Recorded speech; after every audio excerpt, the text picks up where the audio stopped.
الحمد لله الذي أعطانا شهر رمضان وأنزل فيه القرآن هدى للناس وبينات من الهدى والفرقان وأشهد أن لا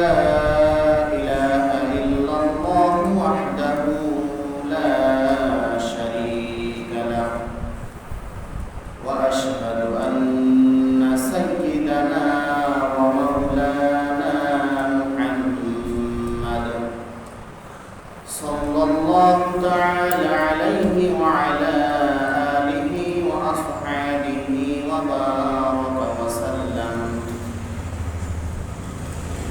أما بعد فقد قال الله تبارك وتعالى في كلامه المجيد وفرقانه الحميد. أعوذ بالله من الشيطان الرجيم. بسم الله الرحمن الرحيم. وعهدنا إلى إبراهيم وإسماعيل أن طهرا بيتي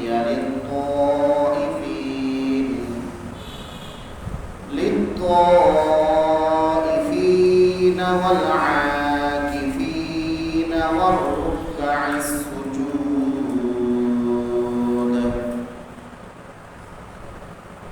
وقال تعالى في موضع آخر: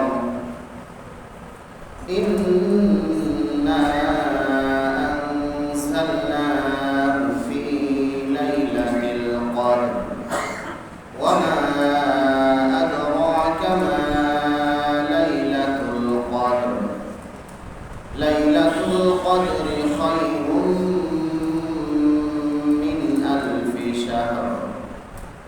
صدق الله مولانا العظيم.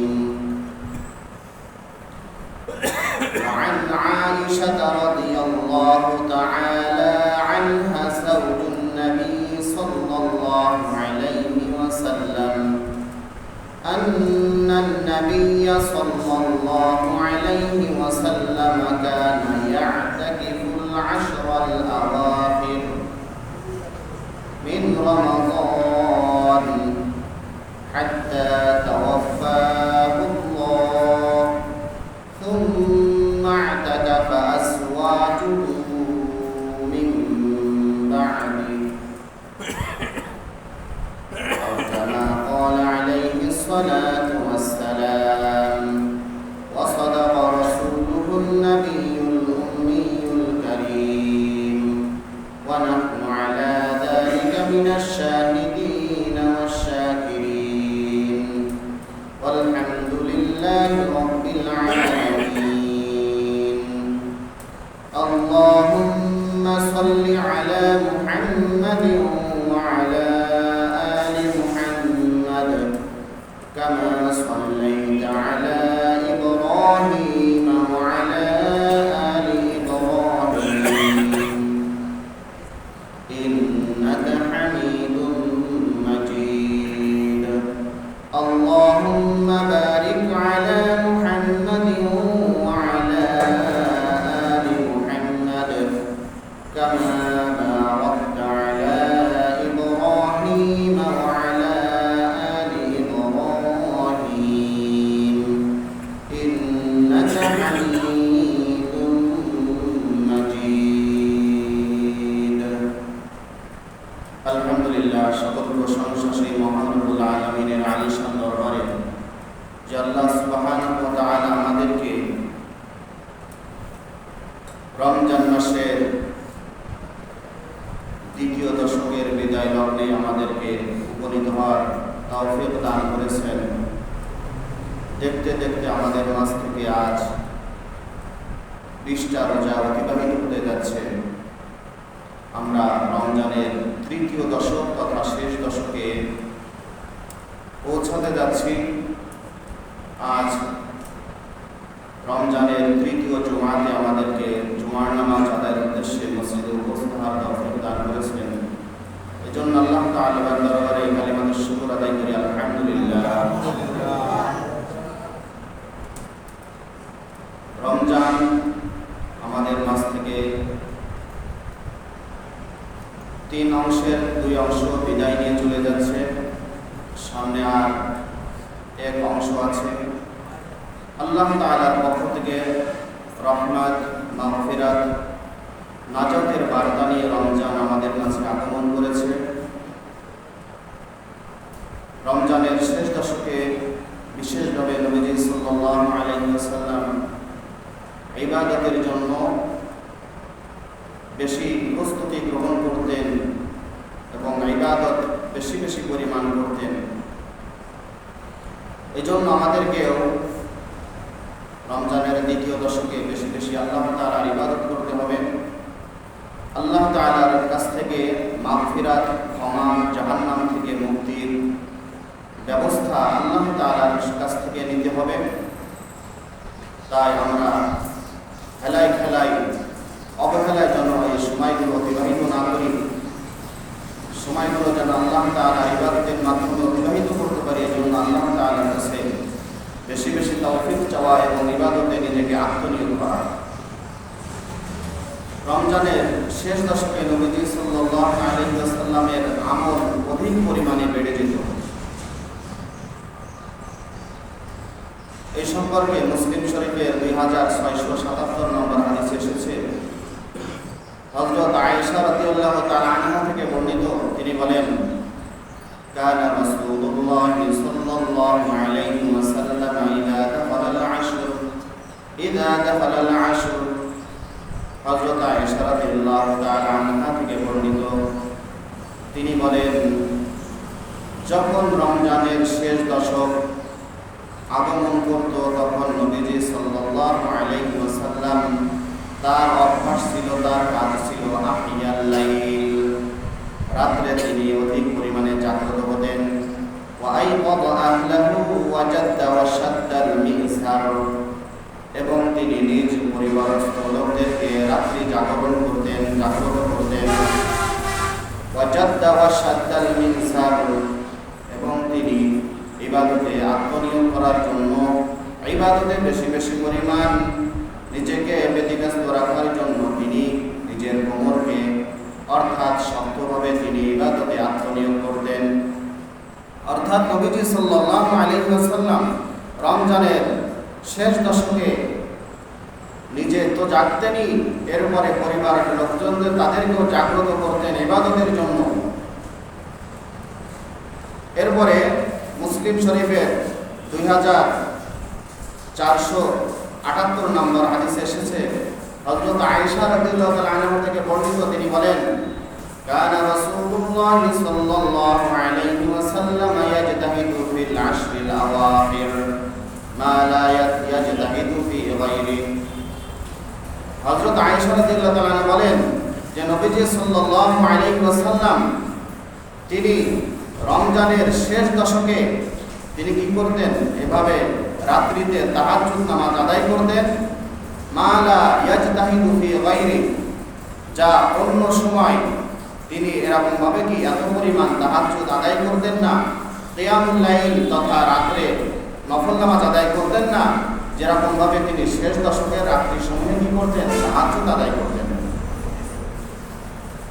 এজন্য নবীজি সাল্লাল্লাহু আলাইহি ওয়াসাল্লামের আমল ছিল, অভ্যাস ছিল যে শেষ দশকে তিনি কি করতেন, বেশি বেশি পরিমাণ আল্লাহ তাআলার ইবাদত করতেন, নিজেকে তাহাজ্জুদ নামাজে আত্মনিয়োগ করতেন, যা অন্য কোনো সময় তিনি কি করতেন না, এত পরিমাণ ইবাদত করতেন না। এজন্য আমাদেরকে রমজানের শেষ দশকে, আজ থেকে রমজানের শেষ দশক শুরু হবে, 21তম রাত শুরু হবে। এজন্য আমাদেরকে আজ থেকেই ইবাদতের পরিমাণ বেশি বেশি কি করতে হবে, বাড়িয়ে দিতে হবে। রাসূল সাল্লাল্লাহু আলাইহি ওয়াসাল্লামের অভ্যাস ছিল রমজান মাসে ইবাদতের পরিমাণ কি বাড়িয়ে দিতেন। আর আমরা কি রমজান মাসে ইবাদতের পরিমাণ কি যত কমায় দিতে পারি, তারাবিতে কি 4 রাকাত 6 রাকাত 8 রাকাত পড়ে কি পিছন থেকে কি আমরা কি হাওয়া হয়ে যাই। আমাদের ইবাদতের অবস্থা হলো কি এই যে আমরা কি কাতার ভেঙে কাতারের মাঝখান থেকে এইভাবে কি একটা বিশৃঙ্খলা তৈরি করে এলোমেলো একটা অবস্থা তৈরি করে আমরা কি এইভাবে নামাজ থেকে আমরা দূরে সরে যাই। অথচ নবীজি সাল্লাল্লাহু আলাইহি ওয়াসাল্লামের আমল ছিল রমজান মাসে কি বেশি বেশি কি করা, ইবাদত করা। আর আমাদের অবস্থা হচ্ছে কি সম্পূর্ণ বিপরীত। যারা 20 রাকাত তারাবি পড়ে তারা তো কি বড় ক্ষতিগ্রস্ত নাকি? তারা তো বড় ক্ষতিগ্রস্ত 20 রাকাত পড়ে। আর যারা 8 রাকাত পড়ে তারা কি খুব লাভবান।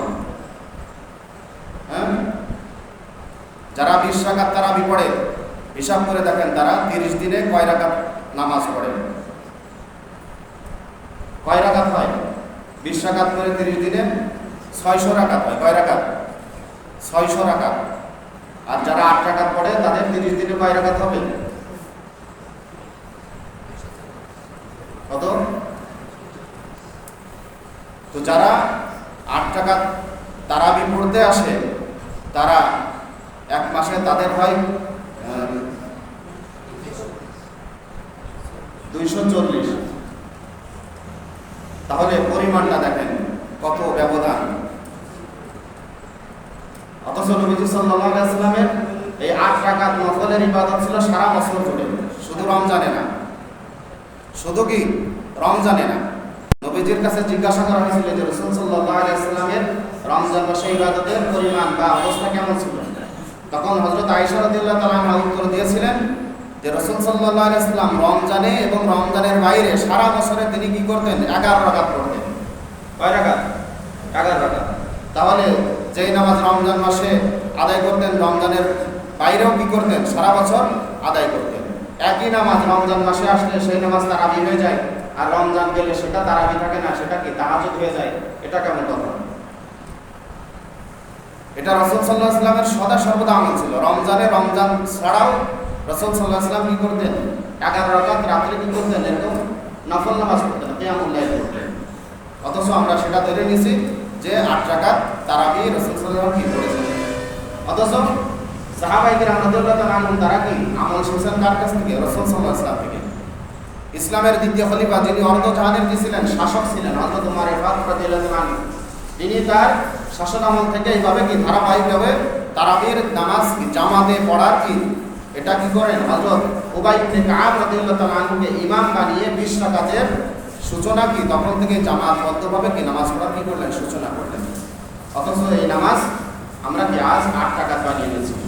ইউটিউব দেখে বিভিন্ন কি লেকচার শুনে আমরা আজ কি বিভ্রান্ত।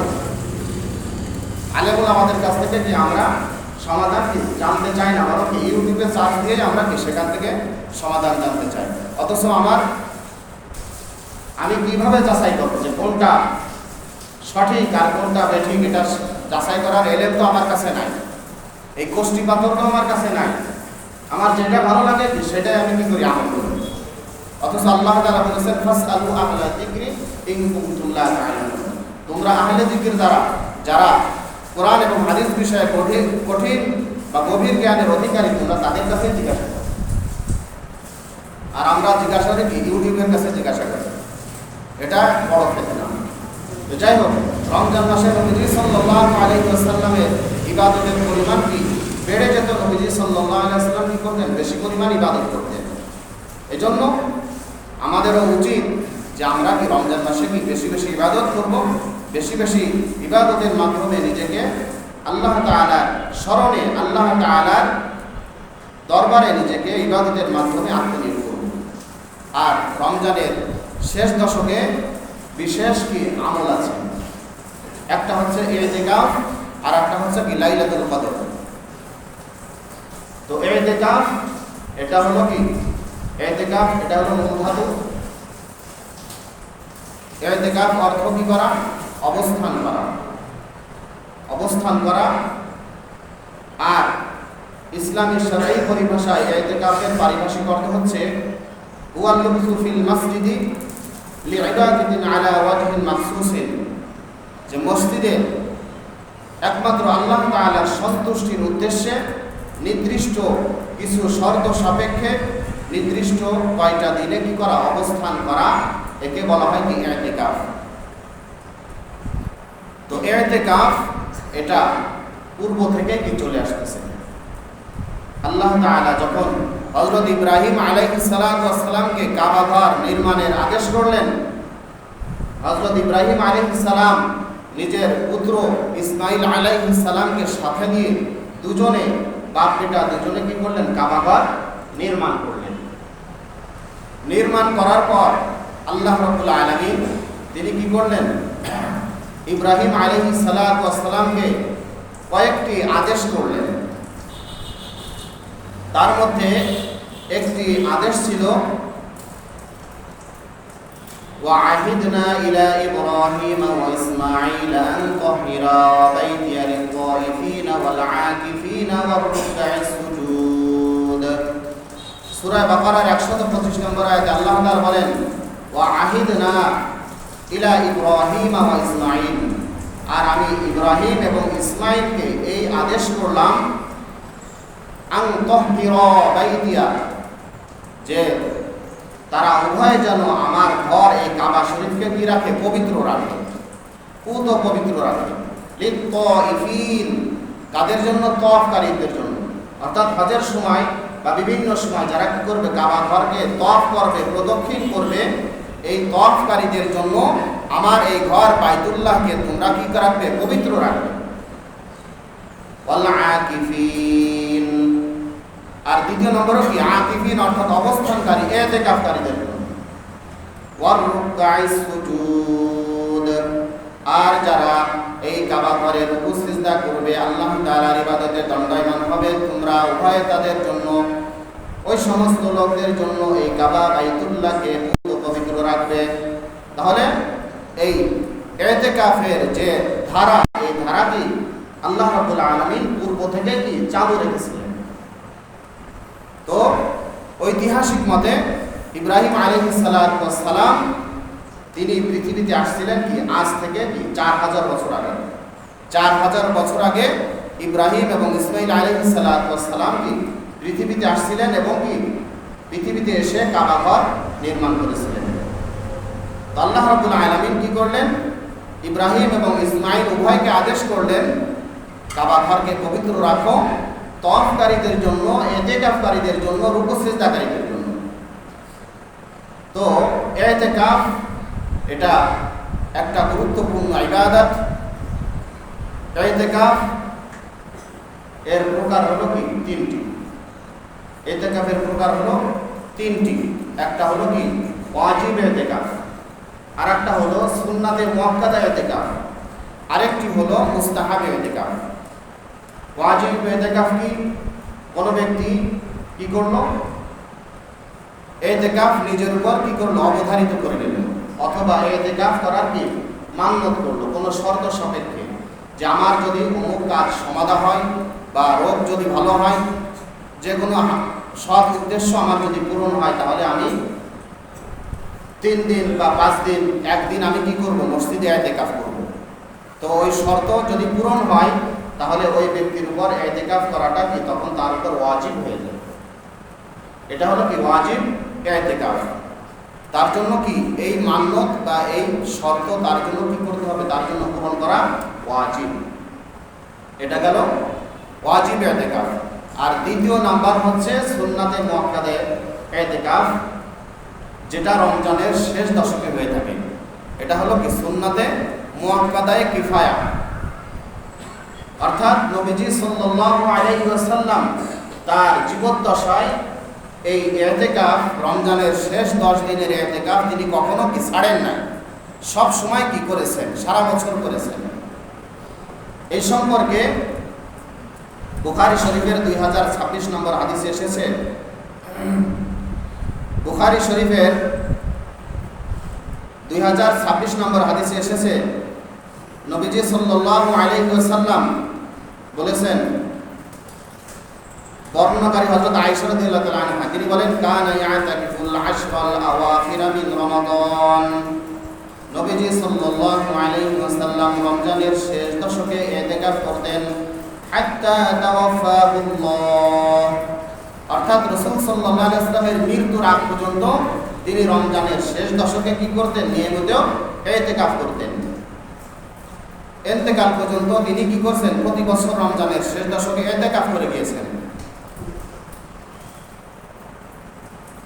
এরপরে নবীজি সাল্লাল্লাহু আলাইহি ওয়াসাল্লাম এই ইতিকাফ তিনি কি কখনো ছাড়েন নাই, মৃত্যুর আগ পর্যন্ত ইতিকাফ করে গিয়েছেন। এরপরে নবীজি সাল্লাল্লাহু আলাইহি ওয়াসাল্লামের ইন্তেকালের পর নবীজি সাল্লাল্লাহু আলাইহি ওয়াসাল্লামের পরিবারের লোক, নবীজি সাল্লাল্লাহু আলাইহি ওয়াসাল্লামের স্ত্রীগণ তারা কি করতেন? নিজ ঘরে ইতিকাফ করতেন। মহিলারা ইতিকাফ করতে পারে কোথায়? মহিলারা ঘরে যেখানে কি নামাজ আদায় করে সেখানে কি তারা অবস্থান করতে পারে, ইতিকাফ করতে পারে। আর পুরুষের ইতিকাফ হলো কি মসজিদে। এরপরে হযরত ইবনে আব্বাস রাদিয়াল্লাহু তাআলা আনহু থেকে বর্ণিত যে ইতিকাফ করলে এর ফজিলত কি, এর ফায়দা কি, এই সম্পর্কে তাবারানী শরীফের ৭৩২৬ নম্বর হাদিসে এসেছে। হযরত ইবনে আব্বাস রাদিয়াল্লাহু তাআলা আনহু থেকে বর্ণিত عن ابن عباس رضي الله عنه عن النبي صلى الله عليه وسلم من مشى في حاجة أخيه كان خيرا له। হযরত ইবনে আব্বাস রাদিয়াল্লাহু তাআলা আনহু বলেন, যে ব্যক্তি তার কোনো অপর মুসলিম ভাইয়ের প্রয়োজনের জন্য যদি কোনো ব্যক্তি কি হয়? অগ্রসর হয়, সামনের দিকে চলে, উপকার করার জন্য, ইহসান করার জন্য, প্রয়োজন পূরণ করার জন্য যদি কোনো মুসলমান ব্যক্তি এভাবে তার অপর ভাইয়ের পাশে দাঁড়ায়, কানা খায়রাল লাহু মিন ইতিকাফি 10 সিনিন, তাহলে এই প্রয়োজন পূরণ করার জন্য যে সে অগ্রসর হলো, তার এই প্রয়োজন পূরণ করার বিনিময়ে আল্লাহ তাআলা কি করবেন? 10 বছর ইতিকাফ করার চেয়ে উত্তম বিনিময় দান করবেন। কয় বছর? 10 বছর। যদি কোনো মুসলমান অপর মুসলমানের প্রয়োজন পূরণ করার জন্য কি হয়? অগ্রসর হয়। ومن اعتكف يوما ابتغاء وجه الله, আর যদি কোনো ব্যক্তি একমাত্র আল্লাহ তাআলার সন্তুষ্টির উদ্দেশ্যে একটা দিন যদি ইতিকাফ করে, নবীজি বলেন জাআলাল্লাহু বাইনাহু ওয়া বাইনান নারি সালাসা ফানাদিক, আল্লাহ রাব্বুল আলামিন ওই বান্দার মাঝে আর জাহান্নামের মাঝে আল্লাহ রাব্বুল আলামিন 3 খন্দক পরিমাণ দূরত্ব তৈরি করে দেন। 3 খন্দক। খন্দক এর বাংলা অর্থ হচ্ছে কি? পরীক্ষা, গর্ত। আল্লাহ তাআলা ওই বান্দার মাঝে আর জাহান্নামের মাঝে 3 খন্দক পরিমাণ কি করেন? দূরত্ব তৈরি করে দেন। আর এই খন্দকের পরিমাণ কি? আল্লাহ রাসূল বলেন কুল্লু খন্দকিন আবআদু মিম্মা বাইনাল খাফাতাইনি, আর প্রত্যেকটা খন্দক এর দূরত্ব হচ্ছে পূর্ব এবং পশ্চিমের দিগন্তের যে কি পরিমাণ তার চেয়েও কি অধিক। পূর্ব এবং পশ্চিমের যে দূরত্ব, এই দূরত্বের চেয়েও কি এক এক খন্দকের কি দূরত্ব বেশি।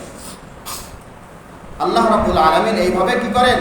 একদিন ইতিকাফকারী এইভাবে তার থেকে জাহান্নামকে দূরে রাখেন। এজন্য ইতিকাফ, রমজানের শেষ দশকে ইতিকাফ, এটা আমাদের জন্য কি করা দরকার আছে কি নাই? আছে, আমাদের প্রত্যেকেরই দরকার আছে।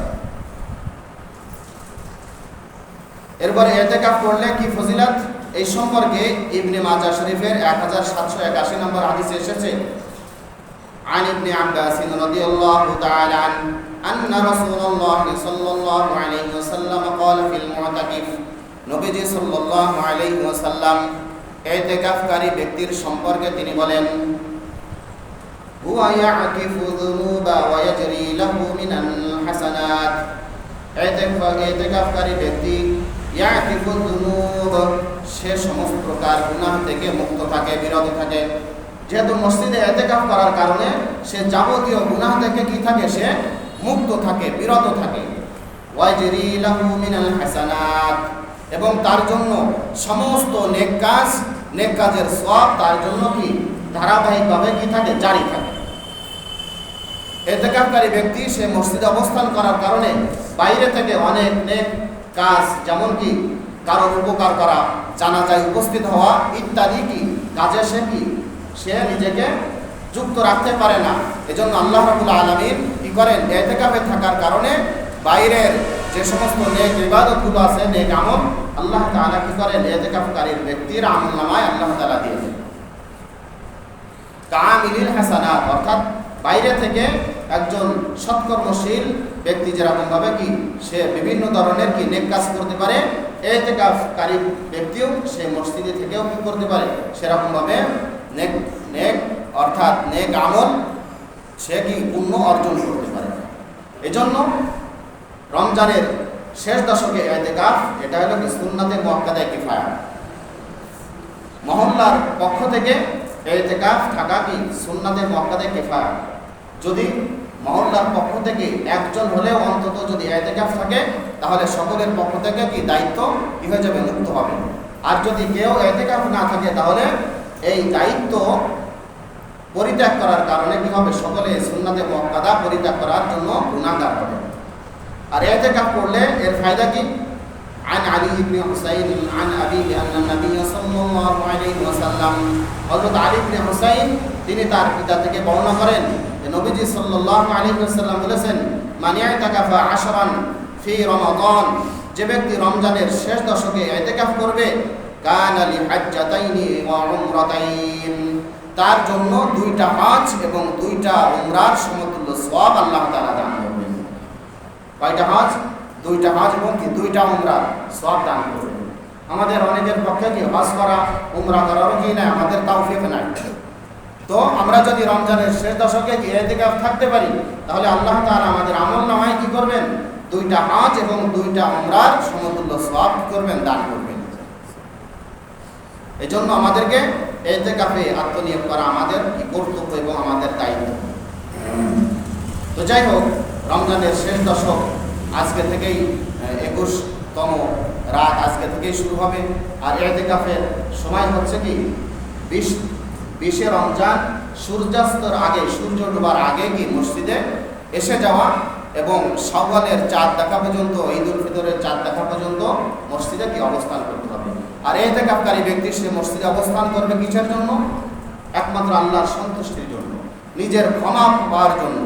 একজন বান্দা সে যদি কারোর দরবারে যে পড়ে থাকে যে আপনি যতক্ষণ পর্যন্ত আমার অপরাধকে ক্ষমা না করবেন, আমি ততক্ষণ পর্যন্ত আপনার কি দরবার থেকে আমি যাব না, তদ্রূপ ইতিকাফকারী ব্যক্তিও সে মসজিদে এসে আল্লাহ তাআলার কাছে কান্নাকাটি করে, রোনাজারি করে সে এই দাবি করে যে যতক্ষণ পর্যন্ত আপনি আমাকে ক্ষমা না করবেন, ততক্ষণ পর্যন্ত আপনার ঘর থেকে কি আমি যাব না। আর শেষ দশকে আরেকটি গুরুত্বপূর্ণ ইবাদত বা একটি রাত আছে, সেটা হচ্ছে কি লাইলাতুল কদর।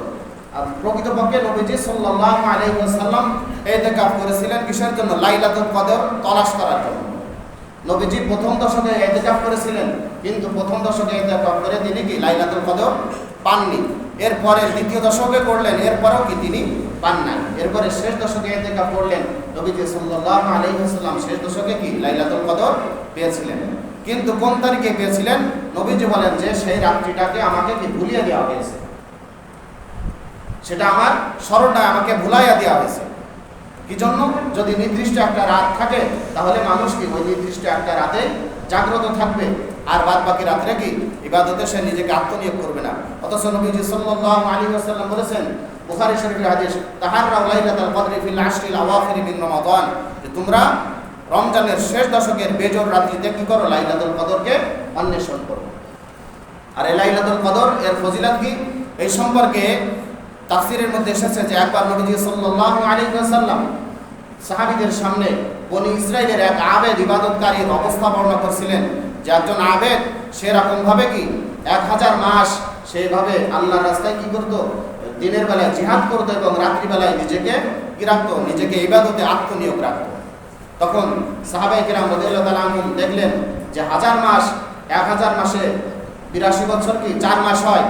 তো এরকম ভাবে উম্মতে মুহাম্মাদের হায়াত তো কম, আমরা তো এমন হায়াত পাবো না, তো আমাদের পক্ষে এরকম ভাবে কি এত বছরের ইবাদত করাও তো সম্ভব না। তখন আল্লাহ তাআলা কি করলেন? সূরা কদর এটাকে অবতীর্ণ করলেন। সূরা কদর অবতীর্ণ করে আল্লাহ তাআলা বলেন, ইন্না আনজালনাহু ফি লাইলাতিল কদর নিশ্চয় আমি এই কোরআনকে লাইলাতুল কদরে কি করেছি, অবতীর্ণ করেছি। ওমা আদরাকা মা লাইলাতুল কদর, হে নবী আপনি কি জানেন লাইলাতুল কদর এটা কি, পূর্ণিমা রজনী এটা কি? লাইলাতুল কদরি খায়রুম মিন আলফি শাহর, যে লাইলাতুল কদর একটি রাত, এটা হলো কি 1000 মাসের চেয়েও আল্লাহ তাআলার কাছে কি অধিক দামি। অর্থাৎ বনি ইসরাইলের এক ইবাদতকারী বান্দা, সে 1000 মাস ইবাদত করেছে, তার 1000 মাস ইবাদত করার চেয়েও উম্মতে মুহাম্মাদির এক রাতের ইবাদত 1000 মাসের চেয়েও কি আল্লাহ তাআলার কাছে অধিক দামি। এজন্য এই লাইলাতুল কদরে পাওয়ার জন্য, অন্বেষণ করার জন্য আমাদেরকে শেষ দশকে ইবাদত করতে হবে। সেটা যে 87 হবে আমরা তো ধরে নিয়েছি কি 87 হয়, অথচ এটা নবীজি বলেন তোমরা কি বেজর রাত্রিতে কি করো, অন্বেষণ করো, 21, 23, 25, 27, 29। এই জন্য আমাদেরকে এই প্রত্যেকটা রাতে কি করতে হবে, ইবাদতের মাধ্যমে নিজেদেরকে এই সময়টা অতিবাহিত করতে হবে। এবং রমজানের শেষ দশকে, রমজানের শেষে অর্থাৎ ঈদুল ফিতরের আগে আরেকটি আছে, গত সপ্তাহে বলা হয়েছিল যাকাত এবং কি ফিতরা, সাদকাতুল ফিতর। হাদিসের মধ্যে এসেছে কি সাদকাতুল ফিতর। নবীজি সাল্লাল্লাহু আলাইহি ওয়াসাল্লাম তিনি বলেন কি, হযরত ইবনে ওমর থেকে বর্ণিত, তিনি বলেন ফরাদ রাসূলুল্লাহ সাল্লাল্লাহু আলাইহি ওয়াসাল্লাম যাকাতুল ফিতরি সাআন মিন তামারিন। নবীজি সাল্লাল্লাহু আলাইহি ওয়াসাল্লাম কি করেছেন, নির্ধারণ করে দিয়েছেন, সাদকাতুল ফিতর নির্ধারিত করে দিয়েছেন খেজুর থেকে 100 পরিমাণ এবং কি শাইর অর্থাৎ জব থেকে 100 পরিমাণ, আলাল আবদি ওয়াল হুররি ওয়া যাকারি ওয়াল উনসা ওয়াল সাগীর ওয়াল কাবীর। নবীজি সাল্লাল্লাহু আলাইহি ওয়াসাল্লাম এইভাবে পুরুষ, মহিলা, এরপরে ছোট বড় সবার উপরে এই সাদকায়ে ফিতর কি করছেন, অভিভাবকের উপর নবীজি সাল্লাল্লাহু আলাইহি ওয়াসাল্লাম নির্ধারণ করে দিয়েছেন। তো এটা হলো কি সাদকাতুল ফিতর, এটা হলো আল্লাহ রাসূল হাদিসে বলেছেন তোমাদের রোজার মধ্যে যে ত্রুটি হয়, ভুল ত্রুটি হয়, এই ভুল ত্রুটিকে পূরণ করার জন্য সাদকায়ে ফিতর। এবং সম্পদশালী যারা, ঈদুল ফিতরের দিন যাদের নিকট 52.5 তোলা রূপা অথবা 7.5 তোলা স্বর্ণ বা এই পরিমাণ টাকা যাদের কাছে কি থাকবে, বিদ্যমান থাকবে, তাদের উপর সাদকায়ে ফিতর কি ওয়াজিব, তাদের উপর কি সাদকায়ে ফিতর ওয়াজিব। এই সাদকায়ে ফিতর এবছর কি ইসলামিক ফাউন্ডেশন থেকে নির্ধারণ করা হয়েছে সর্বনিম্ন কি 110 টাকা। আর এটা কি প্রত্যেক এলাকার আটা গম হিসাব করে এটা কি হয়, নির্ধারিত হয়। এক এক এলাকায় কি এক এক রকম কি দাম থাকে, তারতম্য থাকে। সেই হিসেবে যশোর জেলা ফতোয়া বোর্ড থেকে কি 100 টাকা নির্ধারণ করেছে, আর ইসলামিক ফাউন্ডেশন থেকে কি ঢাকা থেকে 110 টাকা নির্ধারণ করেছে। তো আমরা যেন কি কম না পড়ে আমাদের, আমরা বেশি দিন, পরিমাণটা যদি আমরা বেশি থাকি 100 থেকে 110 আমরা এইভাবে কি দিতে পারি। এইভাবে আমরা এটা গরিব, অসহায়, মিসকিন যারা কি ভালো খাবার খেতে পারে না তাদেরকে দিব, অসহায়কে দিব, এইভাবে আমরা তাদের পাশে দাঁড়াবো। বিশেষ করে যে সমস্ত মাদ্রাসায় কি আছে, গরিব অসহায় তিন ছাত্র আছে, তাদের পাশেও আমরা কি দাঁড়াবো। লিল্লাহ ফান্ডে, লিল্লাহ বোর্ডিংয়ে আমরা কি করবো, এই সদকা খেতে দান করবো। আমরা গরিব অসহায়কে সদকা করার সব পাবো, এরপরে কি কোরআন হাদিস শিক্ষা করার পিছনেও আমার এই টাকাটা ব্যয় হচ্ছে, আমি সেই সবটা পেয়ে যাবো। আল্লাহ রাব্বুল আলামিন আমাদের সবাইকে রমজানের শেষ দশকে বেশি বেশি ইবাদত করার এবং লাইলাতুল কদর অন্বেষণ করার এবং ইতিকাফ করার জন্য আল্লাহ তাআলা তৌফিক দান করুন। সকলে বলি আমিন। ওয়া আখিরু দাওয়ানা আলহামদুলিল্লাহি রাব্বিল আলামিন।